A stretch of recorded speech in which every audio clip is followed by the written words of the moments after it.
Dia, todos e todas que nos ouvem, estão com a gente nessa atividade tão esperada, a doutora Marion Minervo, esperando o pessoal entrar. Essa é uma atividade restrita, que gentilmente foi organizada pela doutora Marion, que vai nos auxiliar, vai nos brindar com o relato de um ateliê, um trabalho muito interessante, que muitos de nós já conhecemos, outros ainda não. Vamos ter a oportunidade hoje de ver como é que ela trabalha, enfim, como pensa, como vai avançando o conhecimento.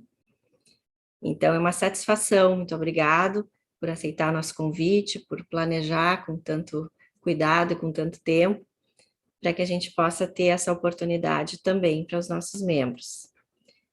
Vai ser uma atividade, então, em que a doutora Marion vai relatar, da maneira como ela achar oportuno, enfim, essa atividade, durante entre 55 minutos, no máximo 60. E nós vamos ter um tempo, então, depois para conversar, trocar ideias, perguntar, comentar. Vocês podem ir avisando que querem participar na mãozinha, e eu vou anotando aqui, depois, ao final, então, a gente coloca a pessoa na tela, como habitualmente a gente tem feito nas nossas atividades. Enquanto a doutora Marion estiver falando, ela vai ter o texto e outras coisas, não vamos ficar todos na tela, mas sabemos que estamos todos aqui. Então, eu acho que podemos ir iniciando. Grayson, Vamos já lá? temos muitas pessoas que já entraram, aguardamos mais um pouquinho, que esse dado eu não tenho aqui. Já estabilizou o número de participantes. Então, podemos começar, por favor. Puxa, Obrigada. como vocês são pontuais. Na minha sociedade não é tão pontual assim. Bom, então, primeiro, queridos colegas da SPPA, é um prazer estar aqui com vocês. Eu agradeço a Kátia Olivier Mello, diretora científica, pelo convite. Eu fico feliz e honrada pela possibilidade de compartilhar e de discutir com vocês um pouco do meu trabalho.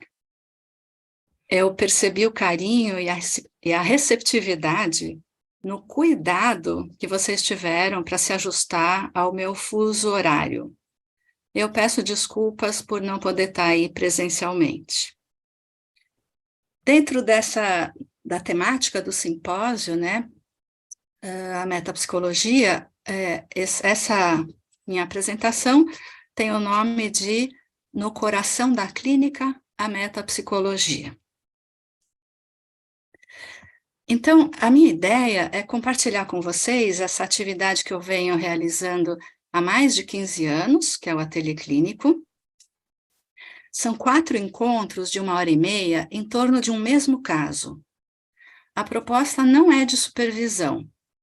O foco não é o trabalho do colega, nem comentar uma sessão dialogada. Eu queria a aventura da gente ver, passo a passo, como teoria e clínica se iluminam reciprocamente. Eu queria primeiro conhecer a floresta, quem é esse paciente, que universo subjetivo ele habita, como são as coisas no planeta dele, que conceitos o caso pede, quais são as transferências sobre as figuras do cotidiano, como ele convoca o analista. E só depois, eventualmente, me deter sobre uma árvore, no caso, uma sessão dialogada. Por isso, o ponto de partida do ateliê é a apresentação de um caso feita de maneira livre. A aposta é que, sem protocolo, é mais fácil deixar aparecer o paciente dentro do analista. Então, eu vou apresentar aqui um relato dessa aventura. Eu não consegui evitar introduzir coisas que eu fui pensando enquanto eu escrevia, quer dizer, depois do ateliê, mas eu me mantenho fiel à proposta. Eu vou ficar satisfeita se eu conseguir transmitir o processo de construção do caso, com todas as perplexidades, com a elaboração de hipóteses que precisaram ser descartadas até, finalmente, a gente vê aquela forma de subjetividade e de funcionamento psíquico aparecer com mais clareza. Eu agradeço a colega que autorizou a apresentação desse caso a um grupo fechado. Então, ela começa assim. Ela diz que a paciente vem de uma família que tinha um bom padrão de vida, até o pai, que era jogador compulsivo, perder tudo no jogo. Então, aos 18 anos, ela foi trabalhar como secretária na empresa de uma família importante. Pouco tempo depois, ela se casou com o dono da empresa. Para mostrar para o grupo do ateliê como a família era rica e poderosa, a analista deu o nome de Matarazzo, que são conhecidos quatrocentões paulistas. Eu não sei se os gaúchos conhecem. Conhece. E, então, quem encaminhou a paciente foi a analista do marido. Quando eu perguntei para a colega qual era a queixa, por que ela procura, ela responde o seguinte: essa é uma das coisas que eu não consegui entender. Como o marido fazia análise, agora que ela era uma Matarazzo, parecia muito natural que ela também fizesse. De fato, essa é uma razão bem estranha para se procurar análise. Justamente por isso, as orelhas do analista ficam em pé. O que significa isso? O paciente não consegue dizer por que ela está ali? A demanda é difícil de ser reconhecida? A análise entra como símbolo de status? Sinal de pertencimento ao clube dos ricos? Não dava para saber. A gente precisa de tempo para reconhecer aonde está a angústia e o que se repete. Porque tanto a angústia quanto a repetição indicam terreno traumático, algo que ainda está em demanda de simbolização e de integração. É o pressuposto número 1 do trabalho analítico. E esse era justamente o problema da colega. Ela conta que quando ela imaginava estar acolhendo alguma angústia, as intervenções escorregam e caem no vazio. Eu sempre pergunto por que o colega está trazendo aquele caso. Aqui vai ficando claro que ela está trazendo o caso porque é difícil de trabalhar com alguém que aparentemente não está sofrendo. Muito pelo contrário, segundo a analista, a paciente se vê e se apresenta poderosa como uma Matarazzo. O relato continua. Depois do casamento, ela continuou trabalhando na empresa, mas agora como dona.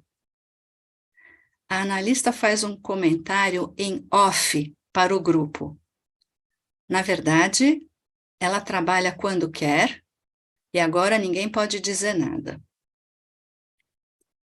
Agora que é rica, a mãe pede coisas o tempo todo. Além do apartamento, com todas as contas pagas, agora ela quer uma mesada.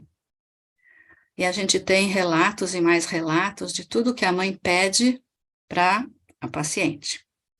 E a paciente diz que fica muito incomodada. Aí eu pergunto, incomodada como? Meu objetivo com essa pergunta no ateliê é mostrar que tem 1000 maneiras possíveis de se ficar incomodada. E cada uma dessas maneiras indica um psiquismo diferente. Ela se sente usada? Ela fica revoltada porque a mãe não conhece limites? Ela se sente na obrigação de atender todas as demandas? Ela se incomoda porque quem paga tudo isso é o marido? A resposta da colega é desconcertante. O que incomoda a paciente não é que a mãe seja um saco sem fundo. Ela também não fica incomodada porque é o marido que paga. Ela fica incomodada porque ela tem medo que descubram quanto ela gasta e perder a mamata. Medo de perder a mamata é uma expressão da analista, assim como aquele comentário em off. A paciente trabalha quando quer e ninguém pode dizer nada. É disso que eu estava falando quando eu dizia que eu gosto de apresentações sem protocolo. Aparecem comentários desse tipo, que não apareceriam se tivesse tudo escrito bonitinho.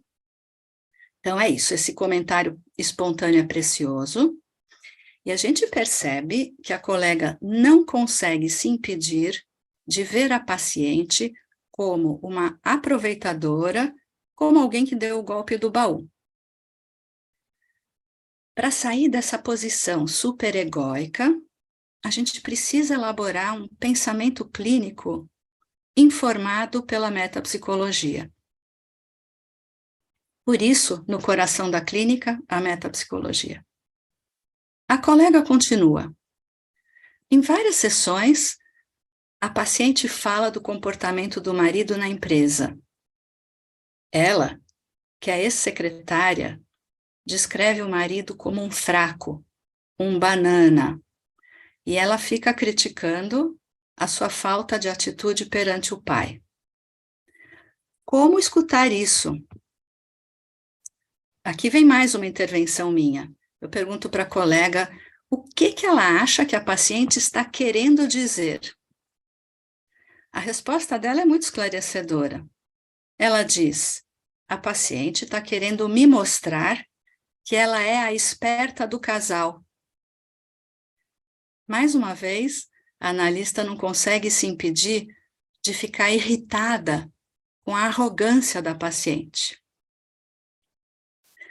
E do meu lado, eu aproveito para colocar em evidência que o material clínico relevante não é exatamente aquele monte de detalhes sobre o comportamento do marido na empresa, e sim como a analista entende esse discurso. Esse é um bom exemplo de como a transcrição das palavras trocadas entre paciente e analista poderia confundir. Então, ela quer mostrar para a analista que ela é esperta do casal. Interessante.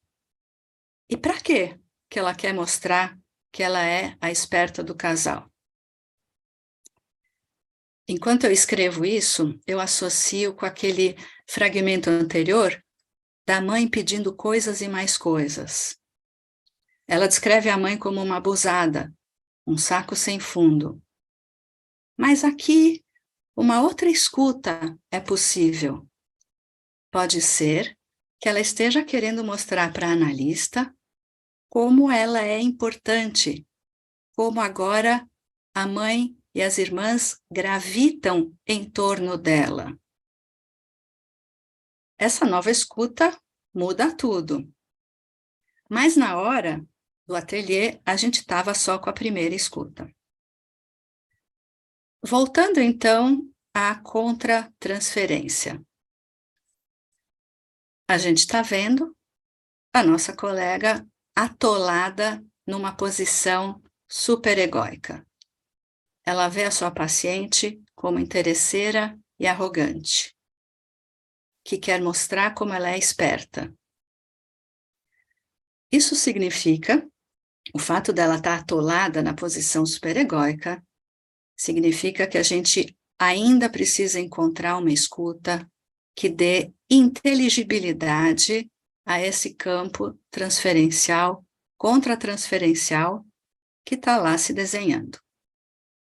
Sem isso, a gente não consegue recuperar a escuta analítica. A gente continua tentando construir o caso.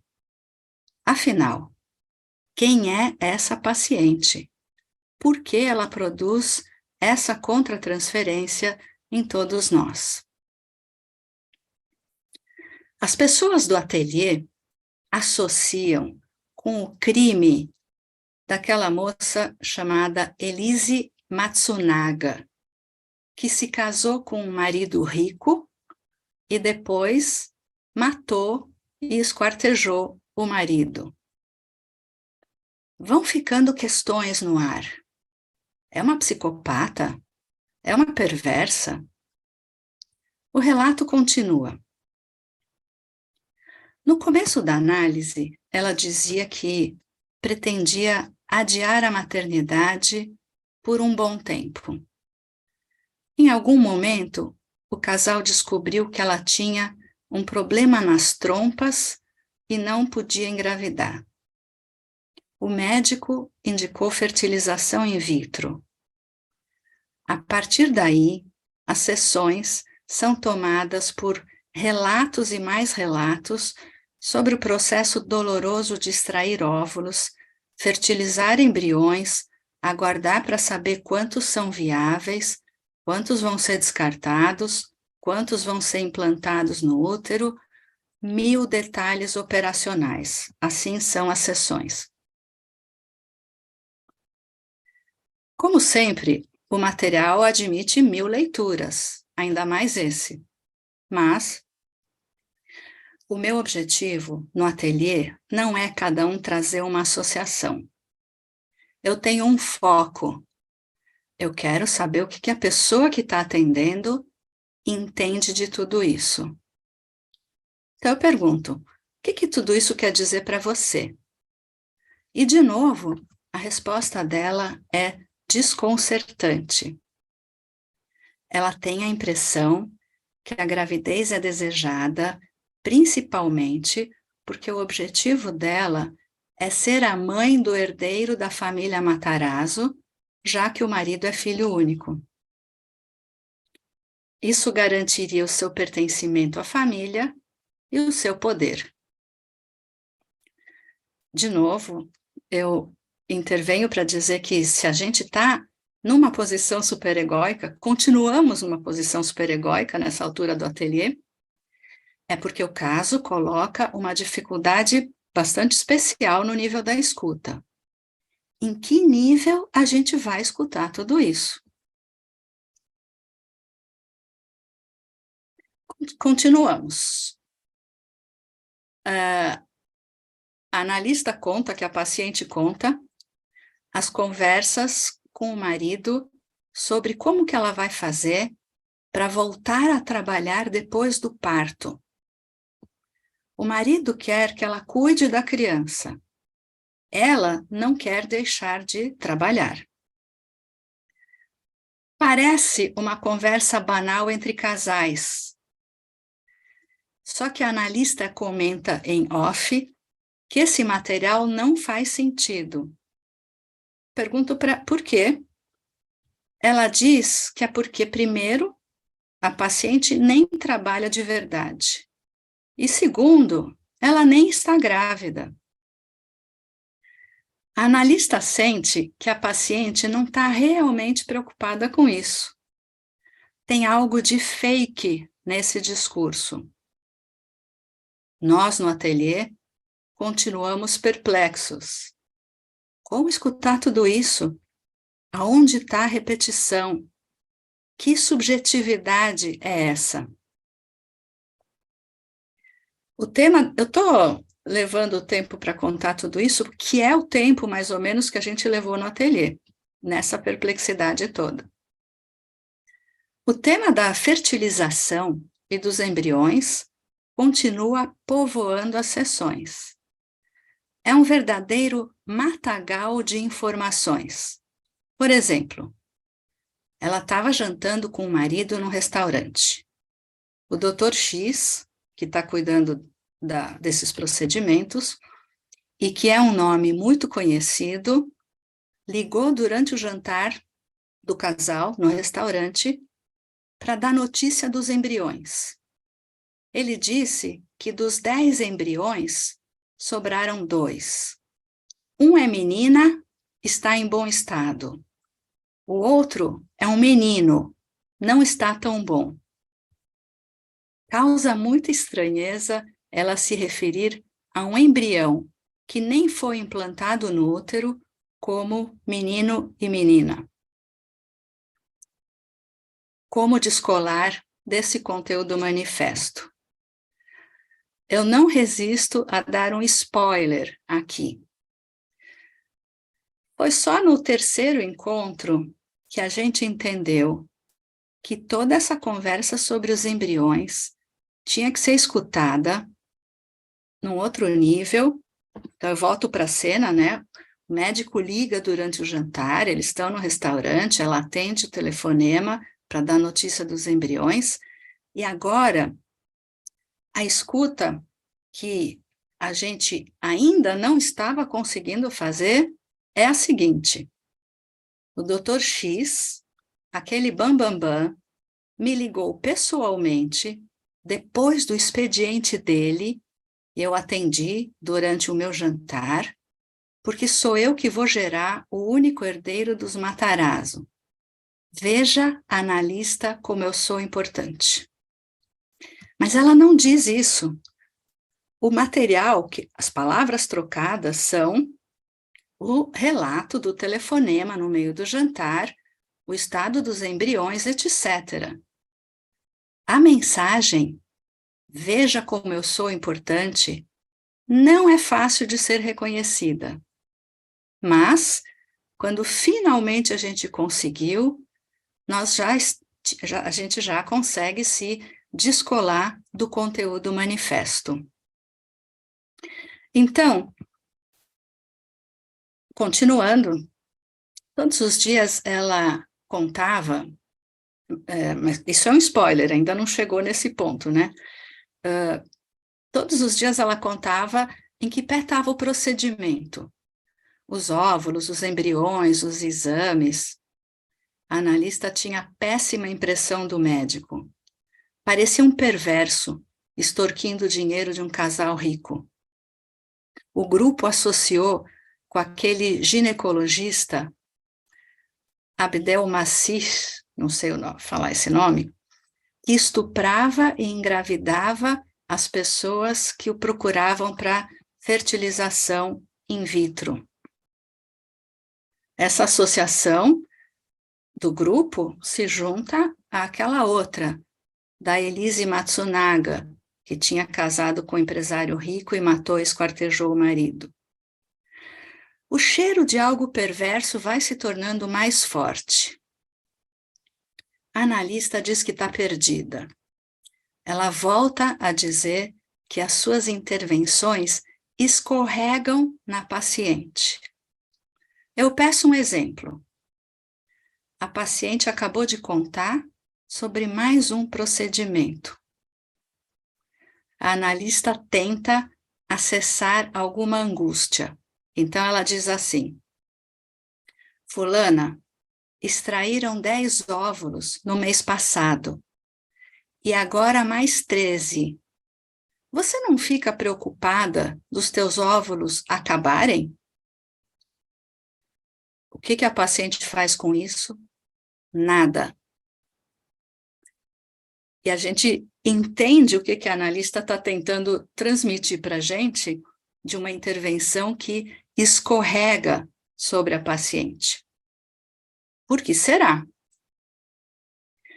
Bom, então, uma primeira hipótese é que, como ela não se angustia com nada, parece então que ela não tem o registro da castração. E isso desde aquela primeira entrevista. Lembram? Como o marido fazia análise, agora que ela é uma Matarazzo, parecia natural que ela também fizesse.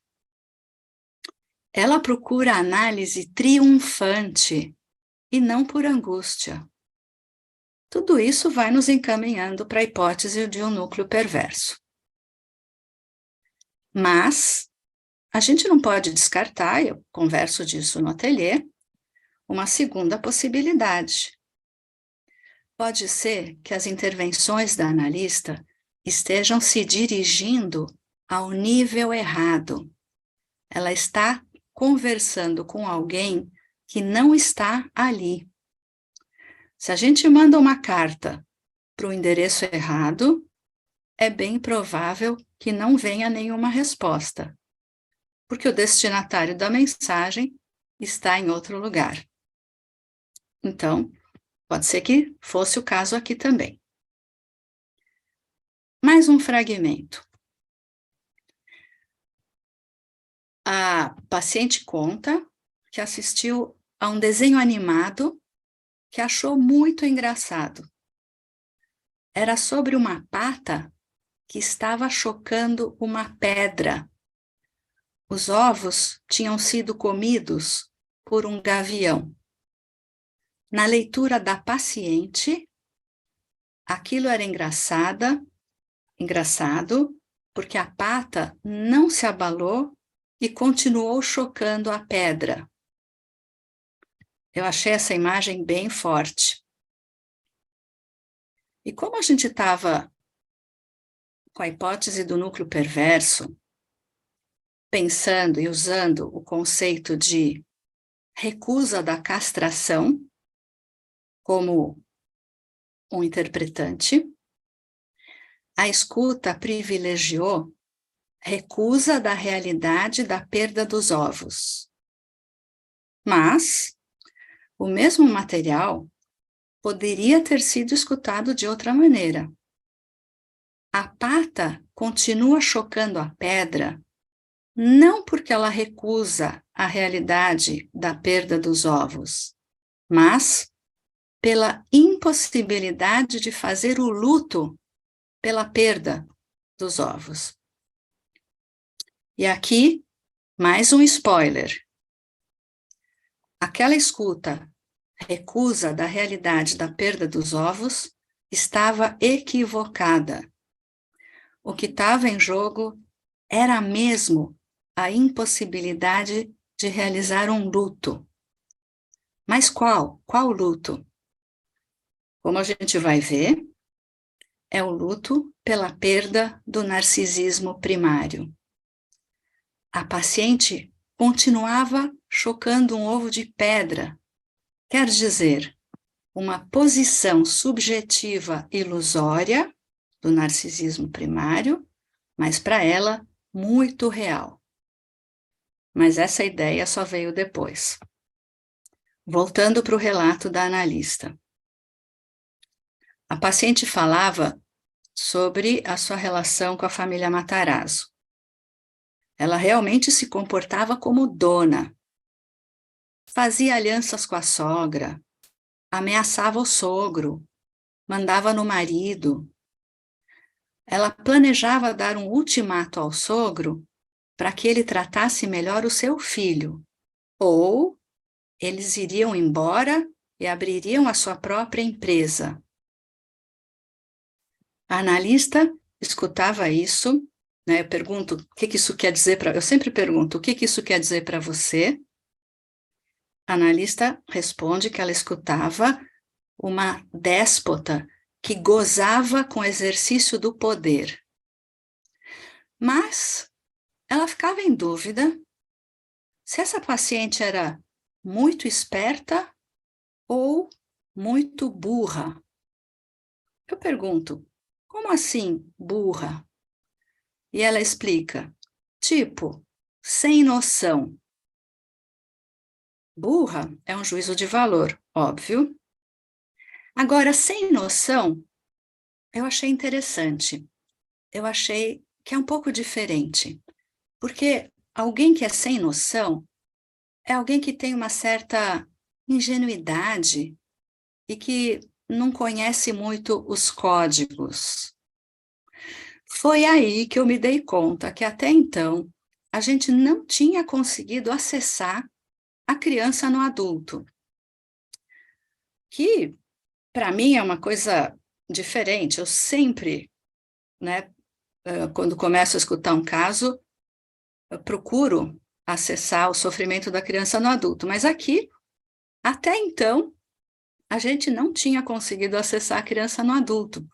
Foi essa expressão, sem noção, que me levou para esse lado. Por quê? Porque uma criança é, de fato, sem noção de muitas coisas. Por exemplo, quando ela ainda não saiu da posição subjetiva do narcisismo primário, ela realmente desconhece a castração.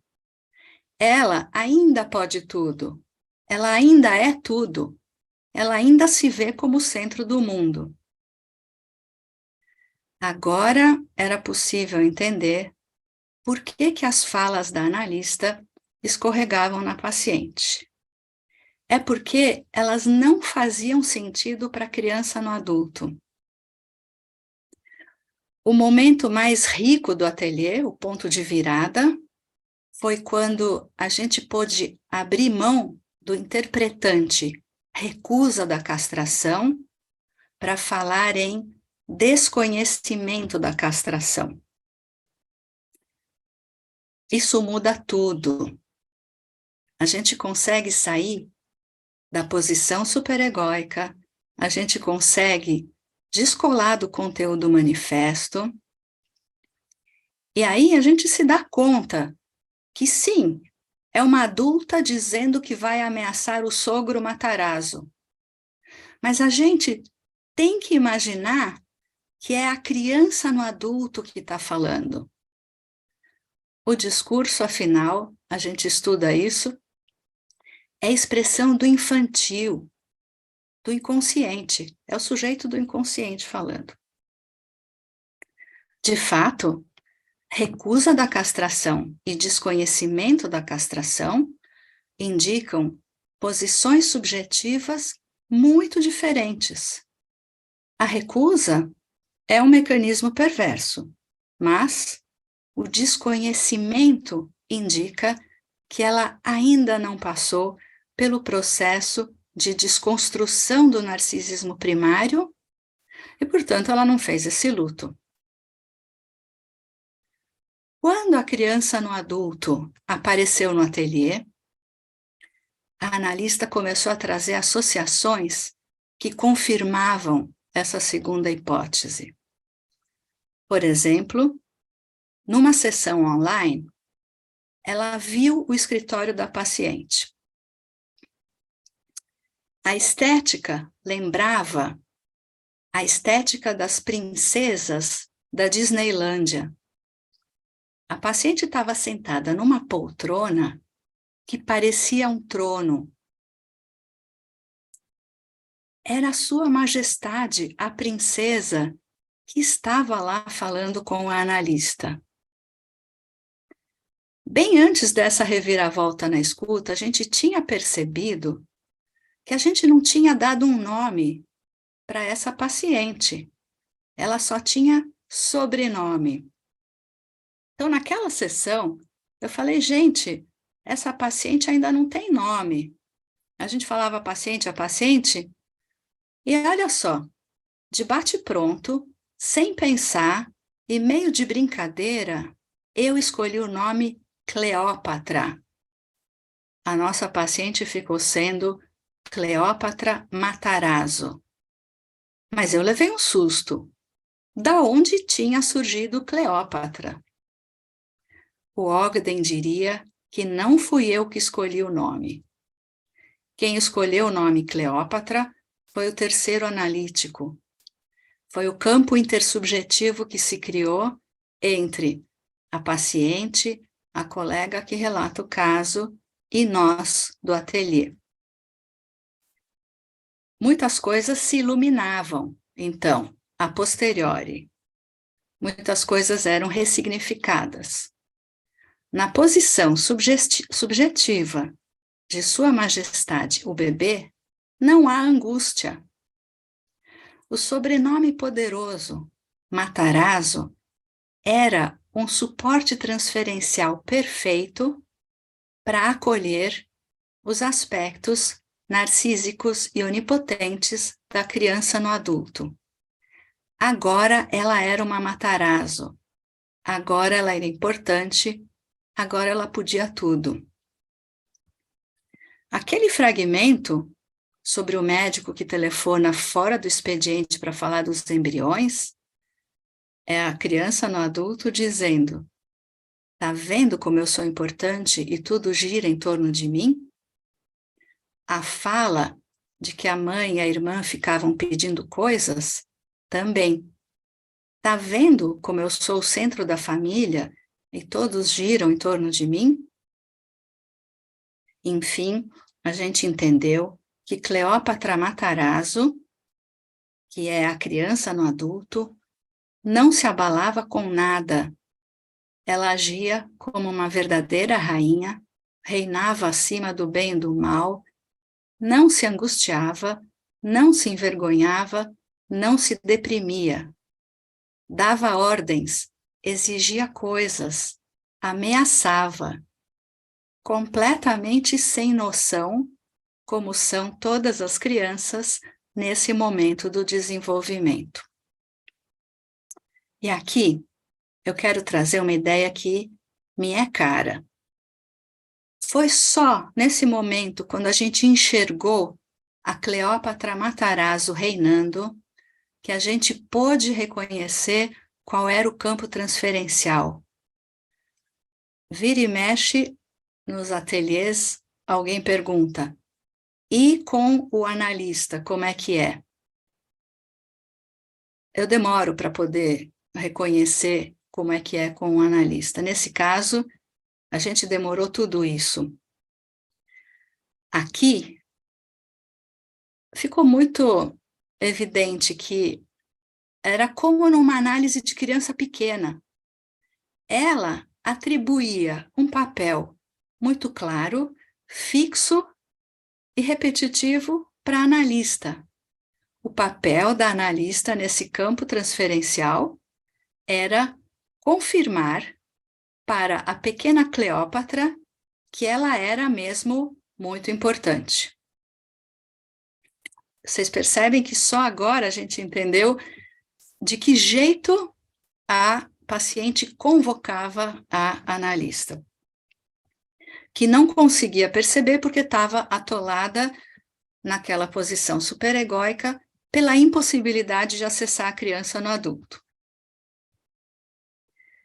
Ao escolher o nome Cleópatra de forma totalmente inconsciente, eu estava correspondendo à exigência transferencial da paciente de ser tratada como uma rainha. Agora sim, a gente podia reconhecer aonde estava a angústia. A única angústia dela era deixar de ser uma Matarazzo, deixar de ser tratada como uma rainha, ser ejetada da posição subjetiva do narcisismo primário.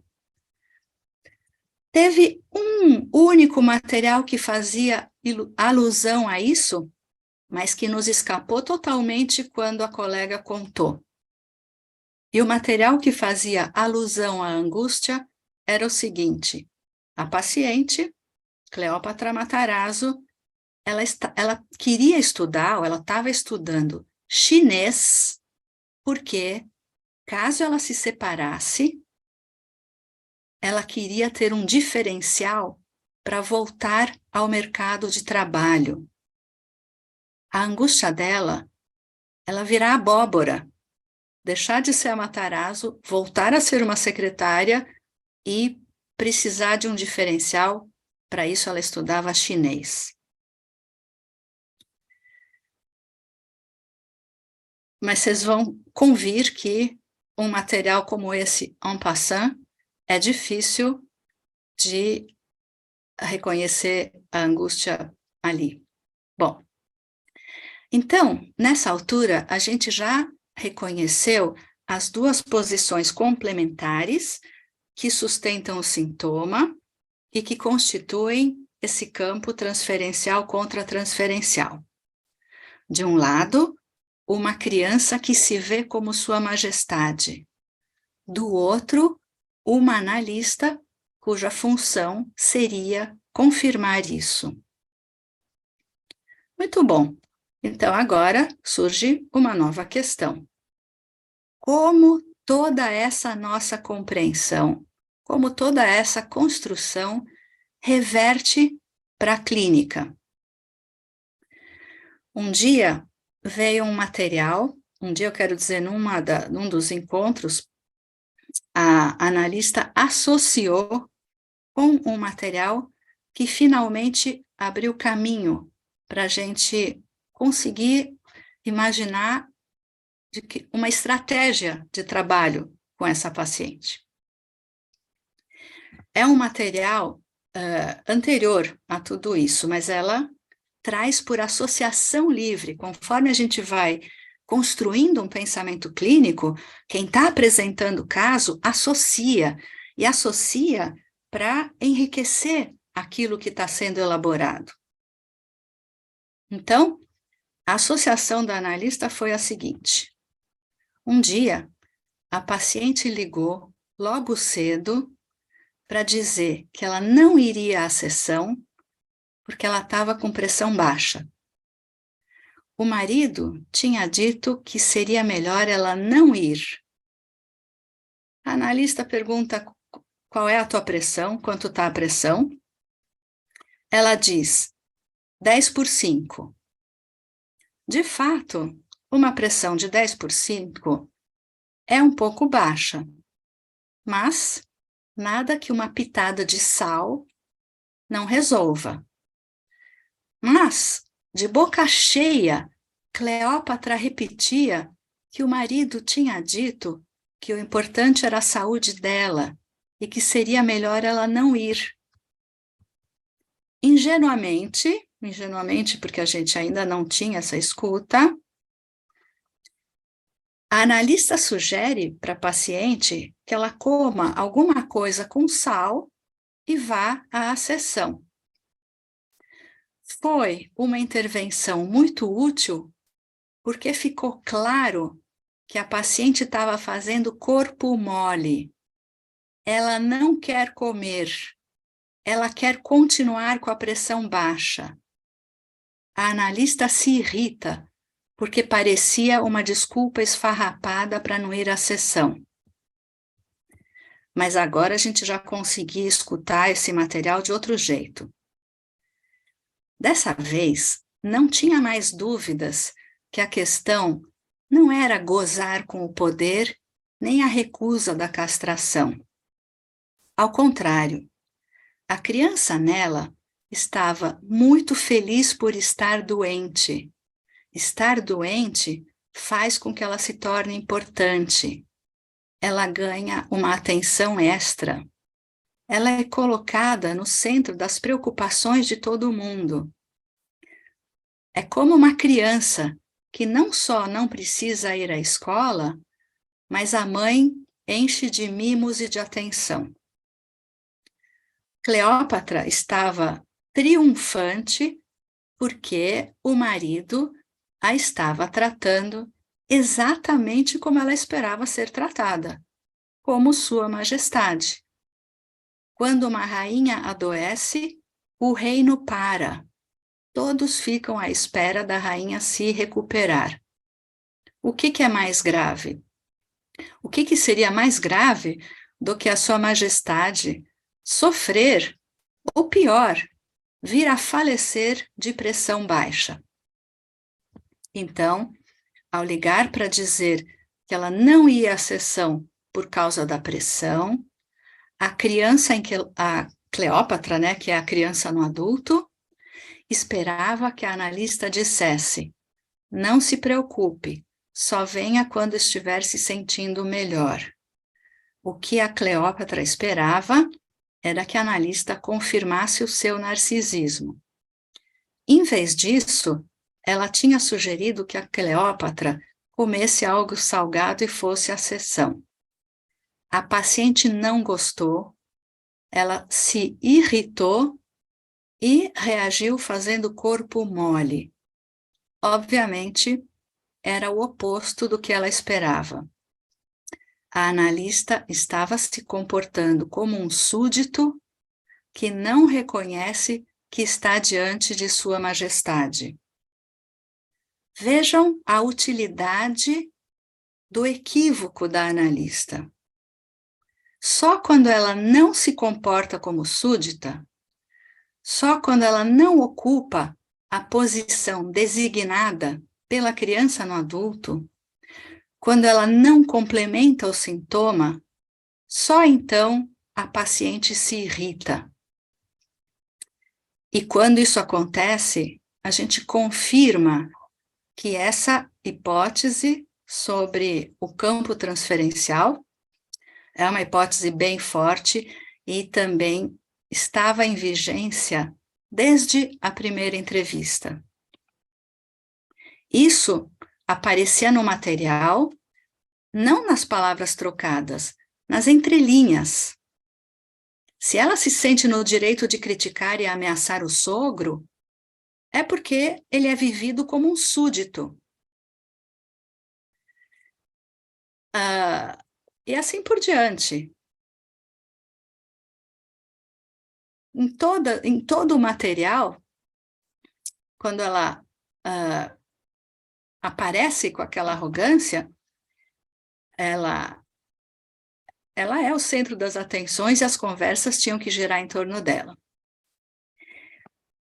O que a gente acabou entendendo é que Cleópatra Matarazzo só se abala com intervenções da analista quando elas negam esse lugar, ou quando a analista tenta tirá-la deste lugar, como quando ela sugeriu que ela comesse algo salgado e fosse à sessão.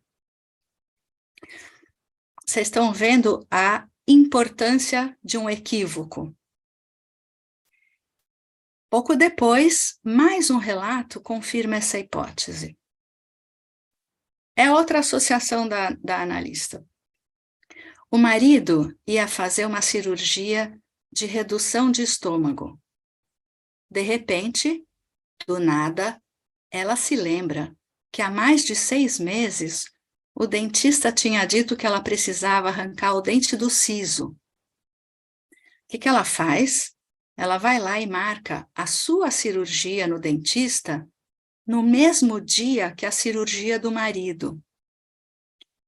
A partir daí, as sessões trazem material sobre como eles tentam ver quem é que vai ser a acompanhante do marido no pós-operatório, porque ela, Cleópatra, não vai poder estar no pós-operatório do marido, porque ela vai estar no seu próprio pós-operatório.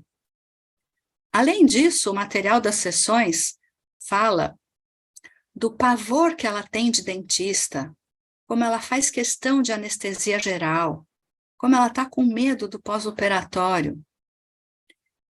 Para além do conteúdo do manifesto e das palavras trocadas, o sentido dessa fala é: minha cirurgia é muito perigosa, eu posso até morrer.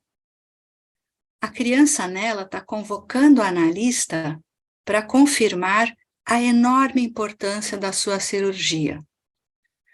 Mas a analista ainda não tinha entendido isso. O que ela faz?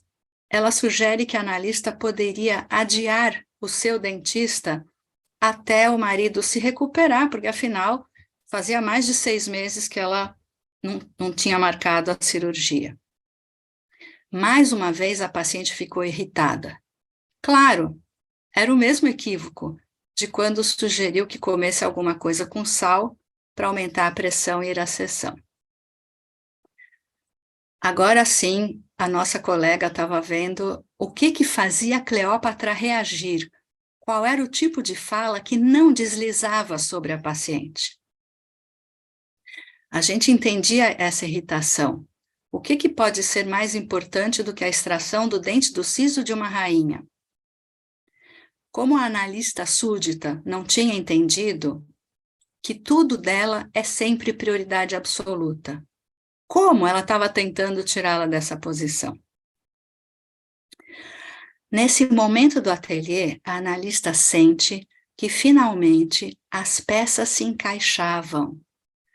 Tanto o material clínico quanto a sua contratransferência ganhavam inteligibilidade.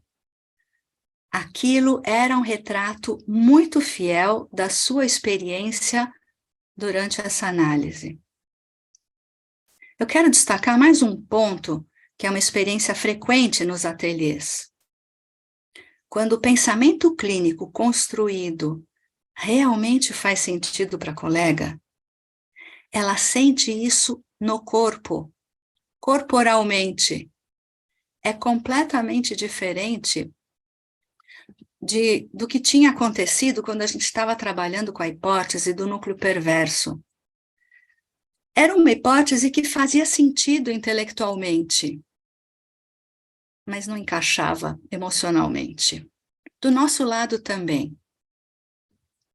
Então, já no fim desse ateliê, o grupo todo, inclusive eu, nós sabemos que a gente acaba de viver uma experiência emocional e intelectual transformadora. Eu queria mostrar para o grupo que dá para fazer uma espécie de prova dos 9 para confirmar essa hipótese do campo transferencial, que é essa hipótese das identificações, das posições identificatórias complementares, majestade, súdito. Então, eu perguntei para a nossa colega o que aconteceria se, em vez dela dizer por que você não adia a sua cirurgia por uma semana, se ela dissesse escolha o melhor dentista do Brasil, você merece, precisa estar nas melhores mãos, não podemos correr riscos. A nossa colega deu risada e disse que a paciente ficaria exultante de felicidade. É exatamente o que ela queria ouvir. A resposta confirmaria essas posições identificatórias complementares quando elas sustentam o sintoma. Agora, a analista tem uma estratégia de trabalho pela frente, que é o delicado trabalho de desilusão que vai favorecer a saída do narcisismo primário. Para finalizar, eu quero retomar os vários níveis em que essa experiência do ateliê foi formadora e transformadora para todos nós. A gente começou com uma hipótese bastante plausível de núcleo perverso, porque o material indicava que ela não tinha o registro psíquico da castração. As associações dos participantes do ateliê com figuras perversas, aquele desenho animado engraçado da pata que chocava uma pedra, o fato de que ela parecia gozar com o poder, de não se angustiar, tudo isso compunha bem esse quadro. A gente viu a escuta se deslocar do conteúdo do que essa paciente dizia. Eu chamo de historinhas sobre a inseminação in vitro, as intrigas familiares, para a função da fala, ou seja, o que move a paciente a dizer o que diz. O que ela está tentando, qual é a resposta que ela está tentando convocar na analista. Demorou, mas a gente conseguiu acessar a criança no adulto, a pequena Cleópatra Matarazzo. E só então a gente pôde enxergar o que se passava no campo transferencial. Uma boa parte desse discurso é uma tentativa de convocar o analista súdito, a confirmar continuamente o lugar de rainha da paciente. Lugar que tinha sido intuído quando a paciente foi batizada de Cleópatra. A gente entendeu por que não fazia nenhum sentido o analista súdito tentar acolher a dor da castração, entre aspas, da sua majestade, porque uma majestade, por definição, é completa. As intervenções nessa linha só podiam deslizar sobre ela. Depois a gente percebeu que a irritação na contratransferência e a postura superegóica desaparecem imediatamente quando a gente consegue acessar a criança no adulto e o que essa criança está tentando convocar no analista. A gente teve um tempo para ressignificar todo o material a posteriori. Aquele material lindo da pata que chocava uma pedra se deslocou de recusa da realidade para impossibilidade de fazer o luto, impossibilidade de perder a posição de majestade.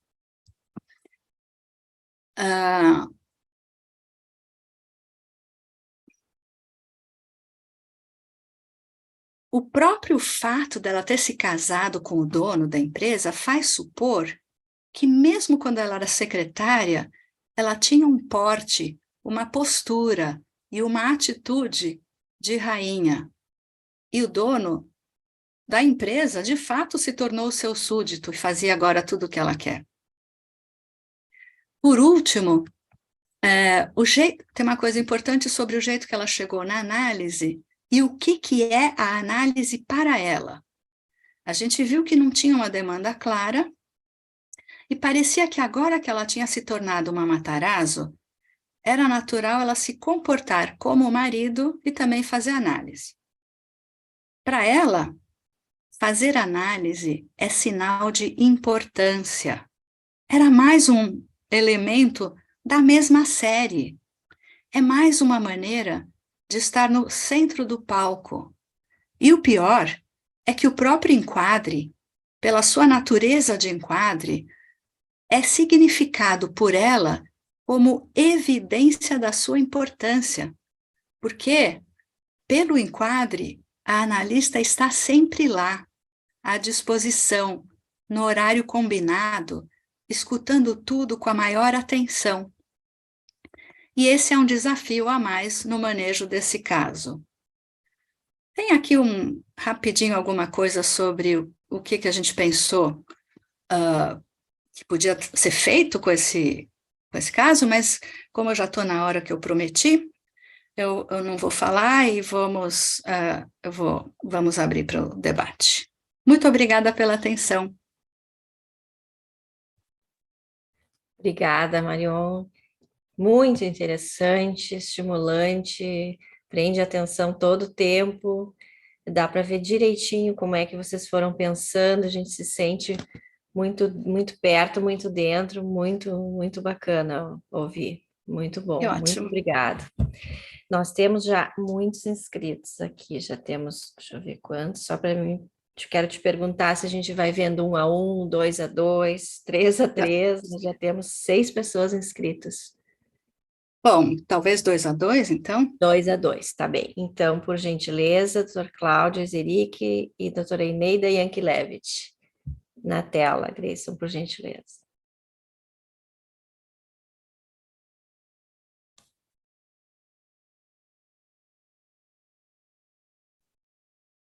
Bom dia, Cláudio.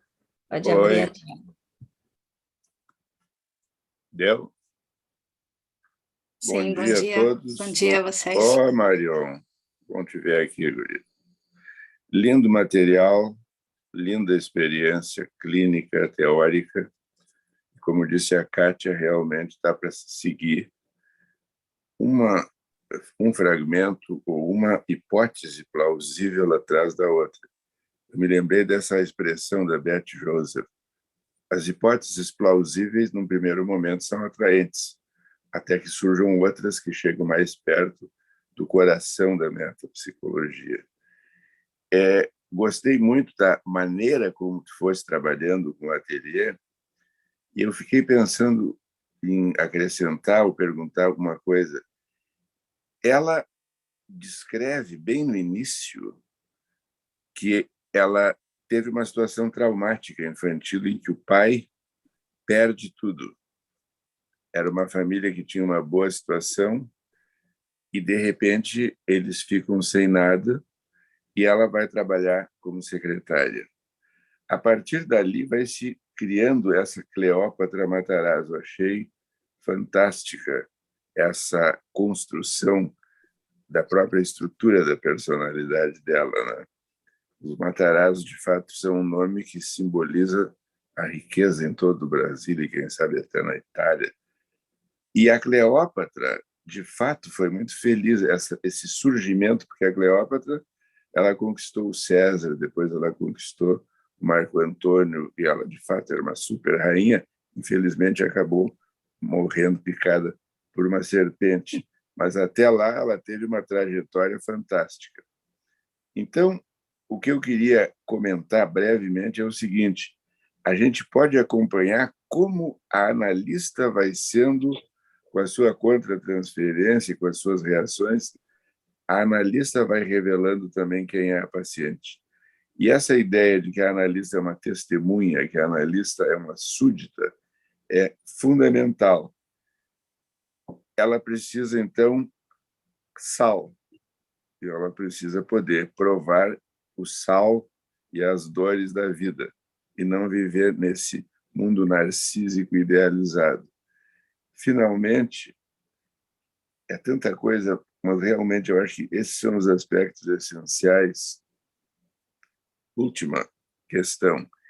Ela parecia não ter demanda, né? Ela, como uma Matarazzo, naturalmente precisava se analisar. Mas talvez aí é que resida também o outro aspecto. Ela tinha uma demanda, ela tinha um sofrimento, ela tinha uma criança que precisava ser ouvida. Lindo trabalho, parabéns, um beijo. Obrigado, Cláudio. Obrigada, Eneida, Cláudio. por gentileza. Em primeiro lugar, eu queria agradecer, porque foi uma lição, Marion, e acho que ajuda a gente a entender por que a análise leva tanto tempo também, porque aqui são várias mentes pensando uma situação e em geral, tudo isso acontece nas múltiplas possibilidades de pensar o caso que a gente vai tendo ao longo do tempo. Mas eu acho, por isso que eu agradeci, que também dá para ir entendendo como é que se constrói um entendimento.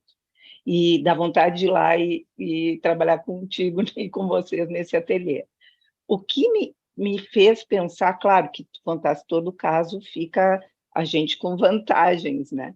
Mas eu fiquei pensando que talvez um dos desdobramentos de aprendizado para mim foi, com esse entendimento que a gente tem de campo, de terceiro analítico, que a contratransferência tão pronta da gente, analista, de algo acusatório, de algo superegóico, como tu destacasse todo o tempo, olhando agora é fácil, eu sei que no calor, né, da vivência não é assim, mas talvez seja útil a gente se perguntar por que eu estou assim, né? Que foi o que eu acho que vocês ajudaram a analista, uma boa analista, né, a poder fazer.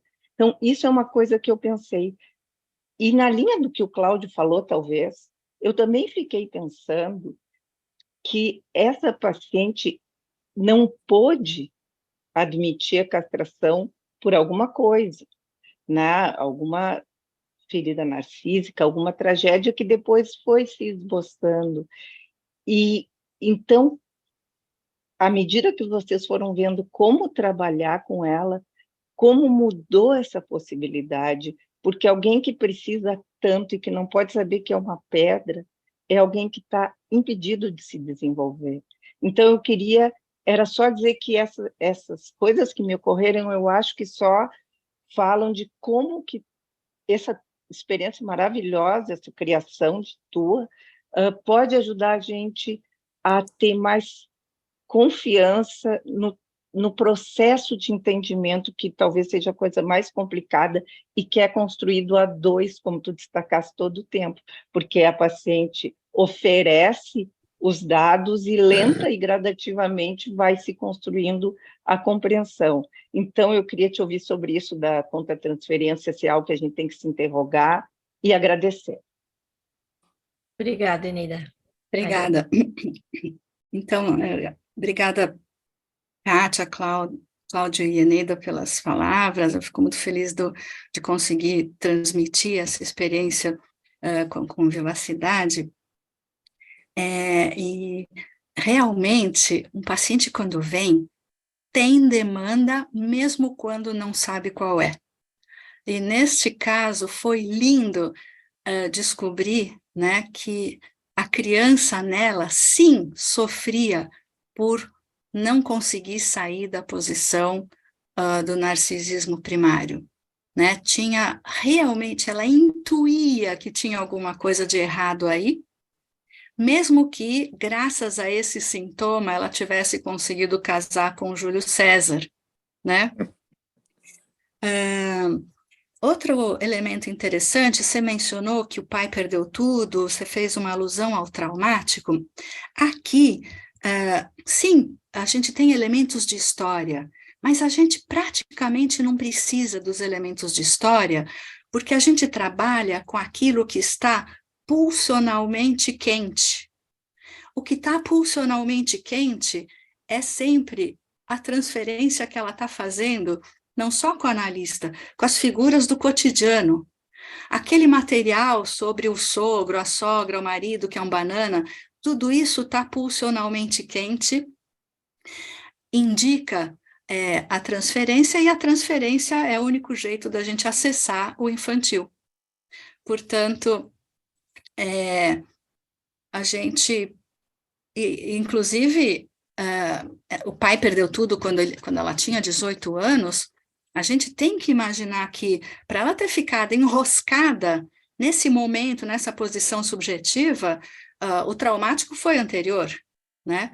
Porque ela não conseguiu se desenroscar e sair do narcisismo primário num momento em que seria mais ou menos esperado que eu fizesse. E com relação ao tempo e ao processo, exatamente isso, né? Eu gosto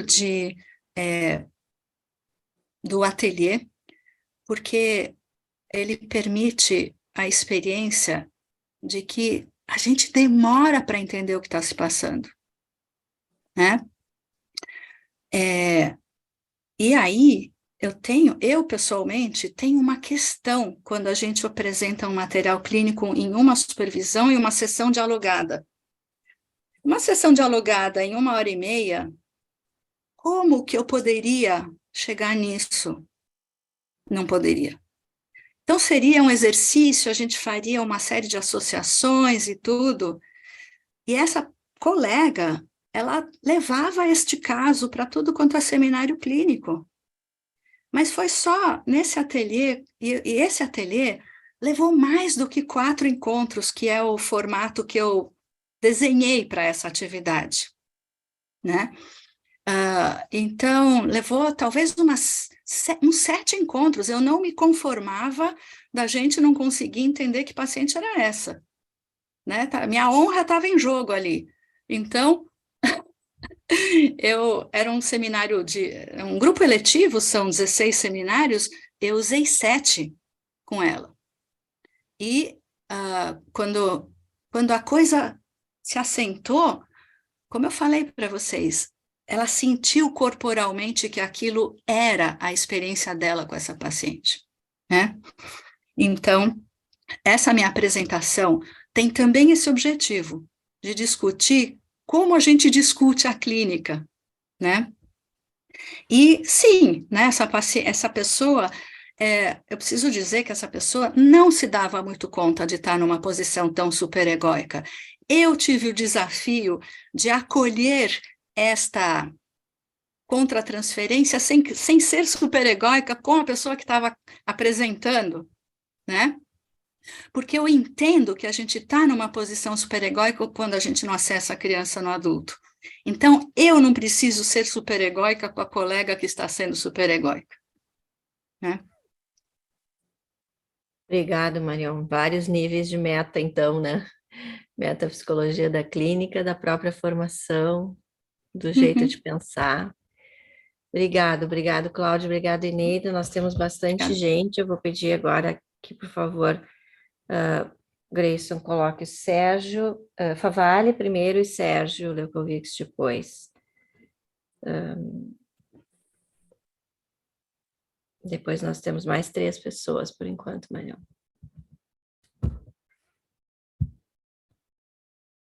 Favalli, por gentileza.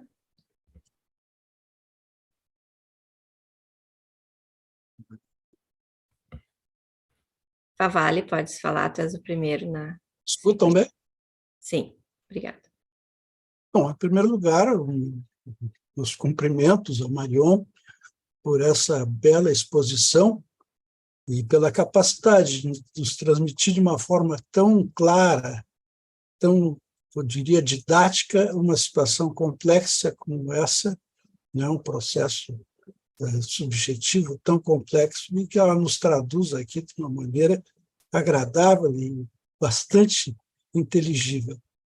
A minha questão se dá a partir do que o Winnicott nos mostra a importância da mãe suficientemente boa de suportar, de tolerar este momento de onipotência do bebê, né?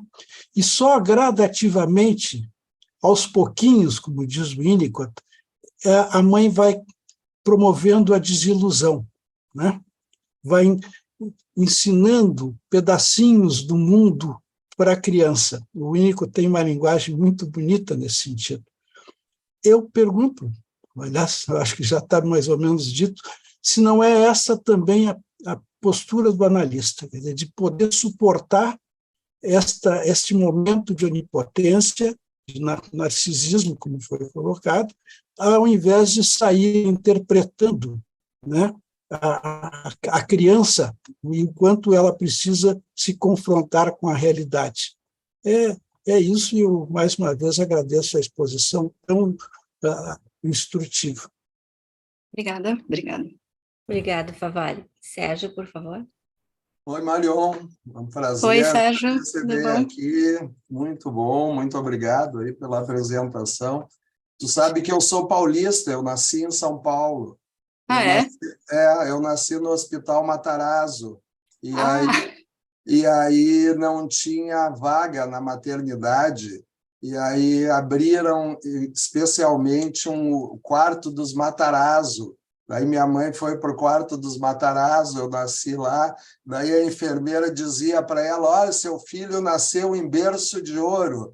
Mas logo eu aprendi que eu não era da família Matarazzo, apesar de ter nascido no Hospital Matarazzo. Não, só por curiosidade. Não, eu também achei muito interessante a situação do ateliê, e eu queria te perguntar, não ficou claro para mim, tu vai trabalhando no ateliê à medida que a análise está acontecendo, e a analista vai trazendo os casos, as sessões ao vivo ali, que ocorreram na mesma semana, na mesma época, ou já é algo que ela escreveu depois vamos dizer assim, e está te levando a sessões depois da análise transcorrida. A outra coisa, eu acho que eu concordo com o Cláudio, que eu acho que talvez o trauma da falência do pai, da perda de tudo do pai, até talvez já seja uma repetição de outros traumas da infância, possa estar presente ali, porque isso parece ter sido uma humilhação, e ela precisa daí ser a Cleópatra, né? E precisa se vingar no sogro, no marido, na sogra, enfim, talvez dessa humilhação. E um aspecto interessante porque ela fica sempre ameaçada de repetir o trauma, então que ela vai perder tudo e que ela precisa aprender chinês, né, para quando ela for demitida ou quando ela perder tudo. E o outro aspecto é que chama muito a atenção, e como é bacana isso, como, de uma certa maneira, o processo analítico se repete no processo de discussão do ateliê, né? Se reproduz um pouco ali nas associações e nas ideias, né? E como se pode daí trabalhar isso no ateliê e ir para análise depois, né? Então, muito interessante de ver esse movimento próximo assim no processo analítico e no processo do ateliê ou de supervisão, como às vezes acontece. Mas muito bom te encontrar, né? Obrigada, Sérgio. Obrigada. Então, primeiro a intervenção do Favalli, sim, né? A gente, obviamente, nós somos remetidos a uma mãe suficientemente boa que teria que conseguir tolerar a onipotência do bebê por um tempo e desiludir o bebê devagarzinho né, quando chegasse a hora. Então, outro exercício que eu faço em ateliê é como a gente imagina que foi o objeto primário deste paciente. Quais são os dois extremos que são traumáticos e que o analista deve evitar? Aqui a gente tem dois extremos. O primeiro é a mãe pegar uma criança que ainda não está pronta e falar assim, mas quem você pensa que você é? Você pensa que você é a rainha da casa, que eu estou aqui para te servir? Então, esse é um extremo traumático e que tem a ver com a humilhação. E o outro extremo traumático, igualmente traumático, é uma situação em que nunca ninguém desmente o narcisismo da criança em medida alguma. O conluio e o retraumatismo. Essas duas posições são aquelas que a gente vai evitar ao conduzir uma análise com essa paciente. No meio, todas as intervenções vão ser importantes, produtivas, interessantes. Mas eu imagino uma figura materna que tenha dito, mas o que você pensa, que você é a rainha da casa? Né? De um jeito brutal, sem empatia e humilhante. Né? Então, a gente consegue, usando uma imaginação clínica, tentar isso, imaginar qual é o traumático, né? Por que isso é importante? Porque são exatamente os dois pontos em que a gente vai evitar na transferência. Quando a analista diz, por que você não come um pouco de sal, ela está muito próxima daquele extremo que diz, quem você pensa que é? Come sal e vem para cá. Né? A segunda questão que eu gostaria de trazer é do ponto de vista da condução, né, em que tempo transcorre. Sim, essa paciente estava sendo atendida.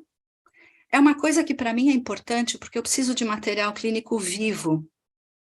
Já tentaram me trazer em ateliê casos de pacientes que pararam 15 anos atrás. Falei, não vai dar, não vai rolar. Né? Então, a pessoa vai trazendo o que ela pode, e a partir de um certo ponto, quando a gente começa a entender, sempre vão surgindo associações livres do analista, trazendo um material que o analista nunca tinha pensado em trazer, mas que no calor da conversa surge e ilumina aquilo que a gente está fazendo. Então, é isso. Tem ateliê que a pessoa está atendendo, eu falo assim, por que você não testa essa hipótese essa semana? Conta para a gente na semana que vem o que acontece. Uhum. Né? A gente elabora uma hipótese, eu digo, olha, você pode testar essa hipótese assim, vê lá se dá certo, né? Então, também tem isso. É um ateliê que pode ficar enriquecido pelo próprio... Isso que eu estou chamando de testar a hipótese durante as sessões. Obrigado, Favale, obrigado, Sérgio. Marion, nós temos mais 3 pessoas e não temos mais tempo para outras perguntas. Tu acha que poderíamos ouvir Encerrar essas por aí. 3? Sim. Tá, combinado. Obrigada, então. Maria da Graça, Mota, Marli Bergel e Patrícia Lago, por gentileza, Grayson.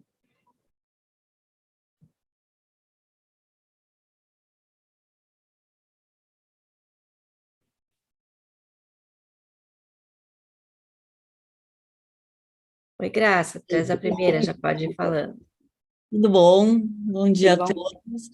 Marion, muito bom te escutar pessoalmente, entre aspas, pelo menos à distância, porque a gente tem um grupo que estuda Roussillon e que muitas vezes eu recorri a ti, porque eu acho que tu me ajudou muito a entender também a ele, então, muito bom estar aqui contigo e te ouvir.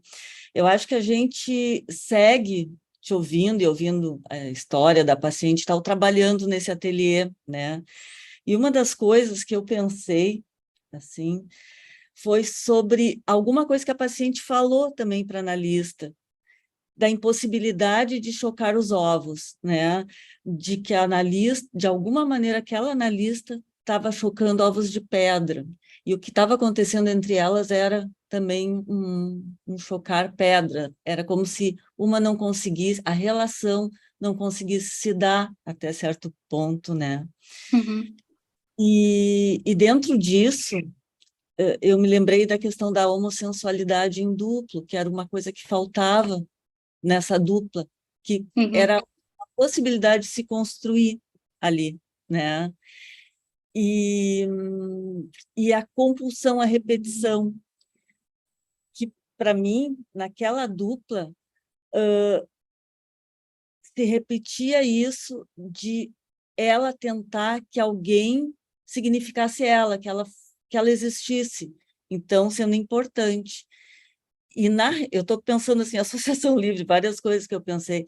E na relação com essa mãe também, ao mesmo tempo que a mãe pedia coisas e ela dava, mostrava como a mãe não dava coisas, como aquela relação também mostrava a falta dela, e aí também existiu uma repetição de coisas muito primitivas, de uma relação muito primitiva, onde possivelmente houvesse o trauma, né? Eu queria te ouvir um pouco sobre essas questões. Obrigada. Obrigada, Graça. Marli, por favor.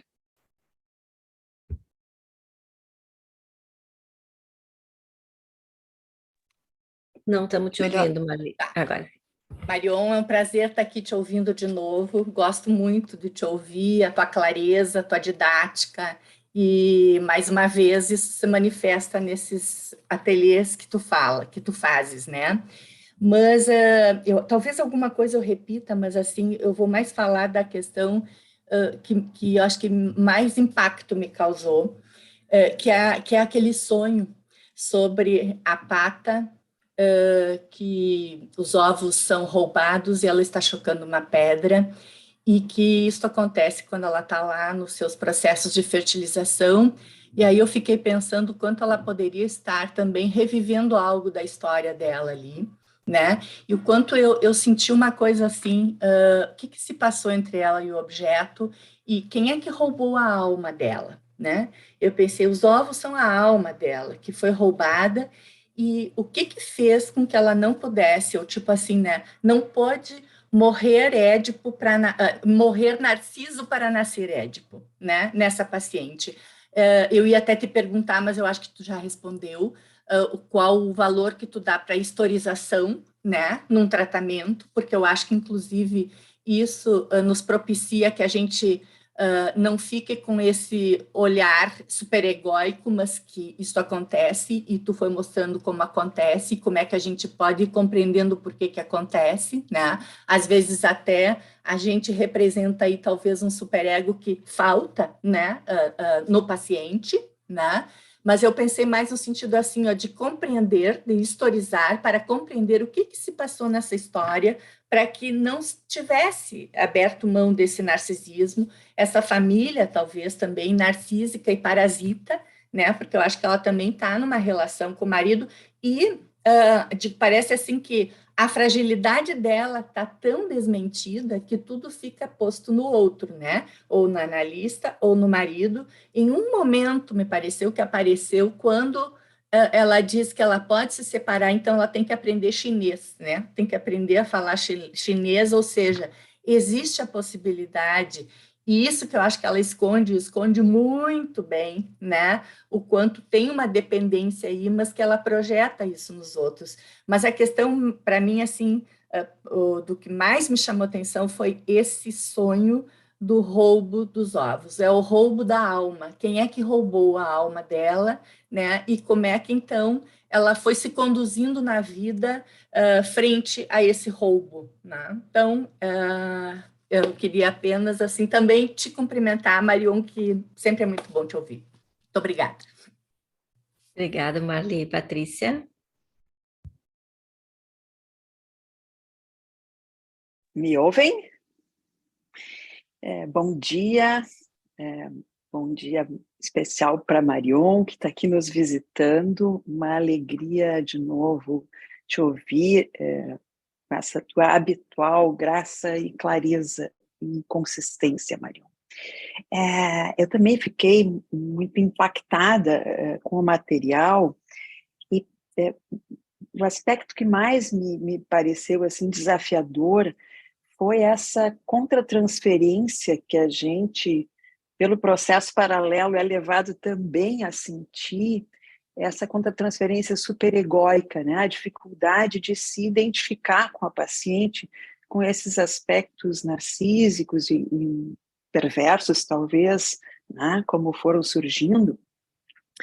E para mim ajuda sair desse lugar, eu acho que é um pouco parecido com o teu processo de buscar a criança no adulto, e a ideia do falso self, né? Desse processo de endurecimento que está representado na pedra que está sendo chocada, né? No lugar dos ovos vivos, da potencialidade de vida do self verdadeiro dessa paciente, que tem essa informação interessante que eles não morreram, eles foram roubados, né? Quer dizer, tem um potencial de vida verdadeira que está inacessível, e esse é um caminho que a mim ajudou a tornar essa paciente mais, poder investir nessa paciente, né? Pensar nessa apresentação como um falso self e que defensivo, enfim, né? E que realmente aí falar com o falso self, a respeito do falso self, é cair no vazio, né? O desafio de poder enxergar a criança na adulta, o self verdadeiro. Mas muito obrigada, estava excelente. Obrigada, Patrícia. Bom, gente, nós temos mais 3 minutos. Eu vou ter que pedir desculpas por não poder responder ou comentar cada uma das colocações que vocês mais, se tu quiser um pouquinho mais, a gente tem esse bom. Então, olha, sim, a ideia do ovo de pedra, eu acho que talvez seja o fio condutor desses três comentários, né? É engraçado, né? Quando a gente escuta uma imagem, um material desses, todo mundo fica tocado porque a gente sabe que ele é altamente significativo. E isso nem foi um sonho, isso ela contou um desenho animado que ela achou engraçado, né? Mas esse era um material propriamente onírico. E é por isso que nos toca tanto. Todo o resto do material, uma boa parte do material, é um material agido. Aqui não. Aqui a gente tinha um material onírico, que é qualitativamente completamente diferente. E, né, o fato de que vocês estão comentando é uma comprovação de como a gente fica muito mais à vontade quando o material tem características oníricas, o que nem sempre acontece, né, como é o caso dessa paciente. Então, esse é um outro truque que eu uso nos ateliês, quando está difícil, vamos escutar como se fosse um sonho. Ou então, no caso de ser algo tão mais primitivo, ovo de pedra, ou traumático, né? Vamos escutar como se fosse um pesadelo. Porque, né, o pesadelo tem características justamente que elas são anti-oníricas, né? Então, é mais um recurso que eu uso. E eu queria encerrar falando que, bom, eu imaginei esse formato de ateliê há mais de 15 anos na minha sociedade. Com a pandemia, toda vez que alguém me convidava para dar uma aula, uma palestra, eu fazia uma contraproposta. Vamos fazer um ateliê?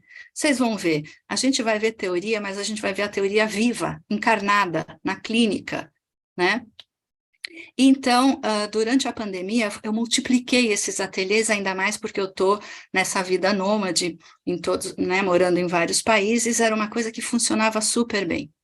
Então, eu queria dizer que eu sinto que isso é uma contribuição interessante para a formação psicanalítica, né, o fato de que eu pude fazer isso em vários grupos do Brasil, porque quando eu bolei isso, foi porque eu tinha um diagnóstico sobre um problema na formação na minha sociedade.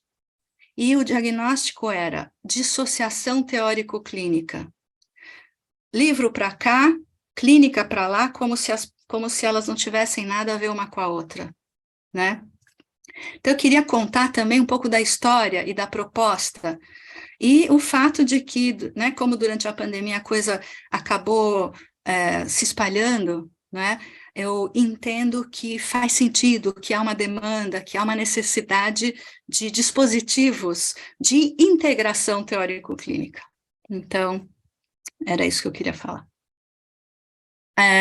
Bom, e, obviamente, agradecer enormemente pela oportunidade. Para mim, sim, tenho um carinho especial pela SPPA, e fiquei muito, muito feliz de ter essa oportunidade de, enfim, poder conversar com vocês e me apresentar ao vivo. E ainda temos mais uma. E ainda temos mais uma. Uma alegria e uma honra te ter conosco. Imagina. E aprender com a tua experiência, com a tua generosidade, com a tua criatividade, né, de fazer avançar, então, o ensino da psicanálise e o atendimento clínico e o respeito pelo colega que apresenta, que também está ali precisando, né, e se expondo, enfim, agradecer ao analista que gentilmente nos propiciou ter esse contato. Enfim, foi uma alegria o fato de a gente faltar tempo, eu acho que já diz tudo, né? Não deu tempo para a gente conversar tudo o que gostaríamos e precisaríamos contigo. Então, eu agradeço a todos que estão conosco aqui, quase todo o tempo, todo mundo junto, nós estamos em quase 90 pessoas aqui. E vamos continuar, então, vamos dar esse tempinho também para te descansar agora e nos encontrar às 11 horas, então, para a conferência. Muito obrigada a todos e principalmente a ti. Obrigada. Até breve. Tchau, todo mundo. Tchau. Eu aproveito para avisar que a atividade seguinte acontece em novo link que já foi enviado para o e-mail de todos os que se inscreveram. Somente online, né, Grace? Tchau, obrigada. Até lá.